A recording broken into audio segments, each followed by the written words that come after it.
Hey guys, welcome back to Built in America. I'm your host, Jeff Vreeland. As you already know, this show is about men and women who are actually building businesses in America today. They're not chasing profits, but trying to do it with conviction, integrity, and responsibility. Each episode, I sit down with founders, operators, leaders who believe business is more than transactions. It's influence, it's stewardship, and it's one of the most powerful ways values show up in real life. We're here to talk about the marketplace, what's changing, what's working, what's not working, and what it really takes to serve customers who care about what they buy and who they buy it from. These are honest conversations with people doing the work, learning in real time how to build, lead, and grow in a very complicated world.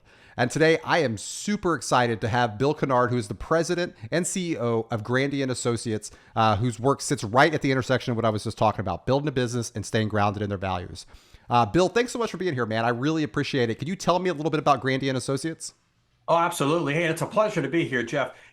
Grandy Associates works with the home services companies across the US and Canada, helping them to understand their business. Most home service companies, heating, plumbing, electrical, landscape, pool and spa, lock and security, these individuals know their craft really well, but they've never had any training on the numbers side of their business. And so our focus in life is to help them understand the number side of the business. Because quite frankly, when the home service company, when that contractor is profitable, everybody in the entire chain is profitable.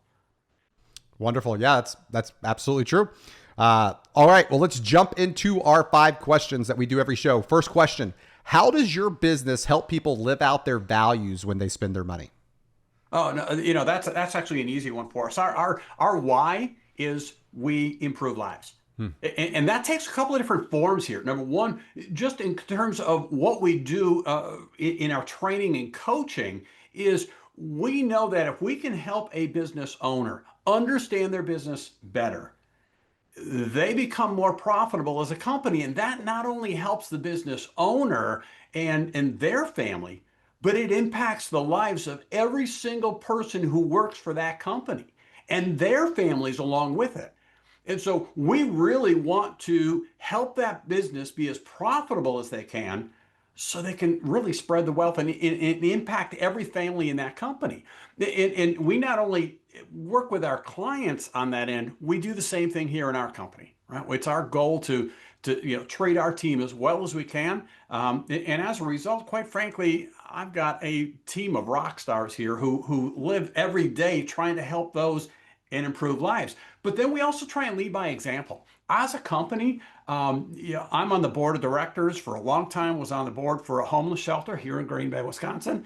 Later moved into a similar role with a board for an organization that helps working people who don't qualify for any type of support or government assistance. They're working full time, but still can't afford a place to live. And even in small town Green Bay, we have that issue here. And so we know that for somebody who's making someplace between $16 and $25 an hour, they really can't afford housing. And so our entire mission was to help that segment of people. They're working hard, they're trying to get ahead, they're struggling, and they can't, right? Because this housing issue that's there. And so our organization literally helps those individuals with subsidized housing without any government support. We're supported by local churches, and we basically help those individuals. And it's not just providing subsidized or lower cost housing. It's also then how do we work with those individuals to really improve themselves? We've had individuals who, quite frankly, were at one time a client in the homeless shelter, or one of the guests there, recently came to us and asked if they could break their lease with us because they've now improved themselves so much they have the opportunity to buy a home, right? And again, so love taking that ability to change lives there, as well as with our clients across the nation as well. And so that's our goal, right? We improve lives. That's what we're hoping to do, and we encourage every company that we work with to do the same thing. That's great. That's wonderful. Love the story. All right. Question 2. What does building and growing your business in America mean to you personally? Well, my start isn't a whole lot different, right? I didn't get into this and come out of school going right into helping companies understand their business. My background is HVAC, heating and cooling, and I work for a wholesale distributor. And if you think about it, Wholesale distribution is really, when you boil it down to its core, is boxes in, boxes out. Of course, we needed these home service companies to be able to be profitable enough to buy stuff from us and pay us for it. That's what we're trying to do. And so what we find over and over again is, again, most of these individuals got into this business. Right. And I was no different when I left my previous role. We get into it for, the top number of reasons, right? I want to control my time. I want to control my destiny. I want to be my own boss. I want to control my finances.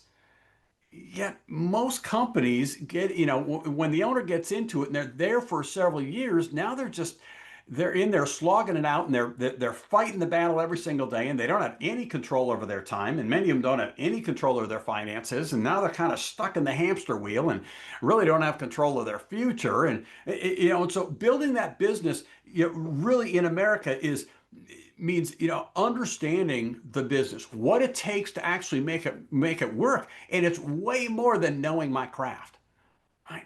I can know my craft, and quite frankly, this country is filled with business owners who are really good at their craft. But if we don't understand the number side of the business and how ultimately that factors into our craft, we're not going to be here, right? And so it really is, number one, knowing my numbers, knowing my craft, and then how can I use those gifts and skills to improve other people's lives, right? Because every business is there. I mean, let's boil it down, right? We want to make money, right? That's one of the reasons we're in business. But said, right, you help enough people get what they want, you'll get what you want as well, right? And so I firmly believe that is a core of business leaders, and should be a core of business leaders today, is helping other people improve their lives and what they're doing. Yeah, absolutely. All right. Question 3. How have you seen your customers change in the last few years, or maybe just in the last few months, especially those that are conservative or faith-minded customers? That's a really good question, Jeff. One of the things that certainly, the pandemic a number of years ago changed a lot of businesses. Sure did. I mean, prior to that, we made a living by getting on airplanes and getting together with groups of people. So literally that stopped overnight. And, one of the things that I do find that's interesting, though, is so we as a company reinvented ourselves and went 100% virtual with everything that we did, using, Zoom and Teams and tools like that, and got really good at them. People really still want to deal with people. Right. I mean, I love having this conversation with you. I'd like it even better if we were in the same room. Right. And that really does, play a part. And so one of the things that we look at, or that I see, is more and more after companies, and many of them are still recovering, quite frankly, from some of the stuff that happened to them during the pandemic, is I'm seeing it definitely a shift more toward becoming more conservative in what they're doing, wanting to understand what's going on, because quite honestly, a lot of these companies, either they were financially hurt in a big way during the pandemic, and they've been trying to dig out. And let's also be honest, in the home services companies, there were a lot of companies that had their biggest years in the history of their company. And the reason for that is because so many homeowners were now stuck at home, right? They wanted to make their homes their own, improve it. Yet the contractor was stuck in the middle of it, trying to provide these services, but couldn't get materials to finish the jobs, which means they weren't getting paid for the jobs, and they didn't understand the numbers, and so they had cash flow, right? So we had all those struggles that were there. Many companies, as a result of that, are really pulling back and getting a little bit more conservative in terms of what we're seeing in that small business. And I want to just get out of debt, right? I don't want to have some of those issues that are there. The other thing that we see, and maybe part of it is because of my background, and I've certainly become less hesitant to be talking about my faith. I've become less, certainly more vocal in those areas, and I'm seeing the same thing from a lot of other companies that we work with around the country. I'm certainly seeing this shift toward it. And when we hear this, this split, right? Everything going on in the nation, and some of the struggles that some areas have, and quite frankly, the evil that shows up in a lot of different places. But there's this whole other segment that's maybe not as vocal, but it's definitely there. Right. And we're certainly seeing more of that come out. And quite frankly, I think we need to have that more in this country. I agree. I think you've already alluded to this one, but question 4, what values guide the way you lead your team and serve your customers? Well, number one, if you look at our key tenets, right? The first one is we're a Christ-centered company, and everything we do, we strive to bring glory to God. Yep. Right, and that's certainly one of those elements that it's on our wall. It's on the wall of every office in this building, and so we'll make decisions based on that. Right, we'll go, okay, does it fit that key tenet, or are we violating that? And if it violates it or even approaches it, it ain't going to happen in our company. Right. And so we draw a pretty clear line there without question of a doubt. But then the other part of that is we know, right? And the tenet is, while we strive for perfection, we know that we'll never hit it. We will make it right. Right. Even when we make mistakes, we are going to make it right. And if that means that we're going to, credit a client back for dollars they paid us for services or products, we're going to do that. We're going to err on the side of the customer whenever we have to make that decision. Because again, I think we're called to do that. We're called to take care of each other. And so again, those two really fit together, but we're going to do that on a regular basis. Excellent. Love it, man.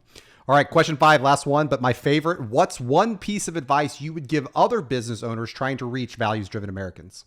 Oh, you got to limit me to one, huh? Only one. All right. So, again, I'm gonna tie it in with, know your numbers so you're financially strong as a company, because there's no way that you can help others, that you can change lives if you're not profitable yourself. Right. And so know your numbers, know where you're at, get a good feel. And again, even if you got into this because you loved your craft and you're good at your craft, you need to understand the number side of your business in order to enable you to continue to do your craft and to help and bless other people. And so know your numbers, know your numbers, know your numbers.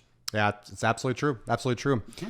Well, that was great. Thank you so much, Bill, for being here today. Guys, that's a wrap on our show today. But Bill, so thankful that you're here today. Appreciate you, man.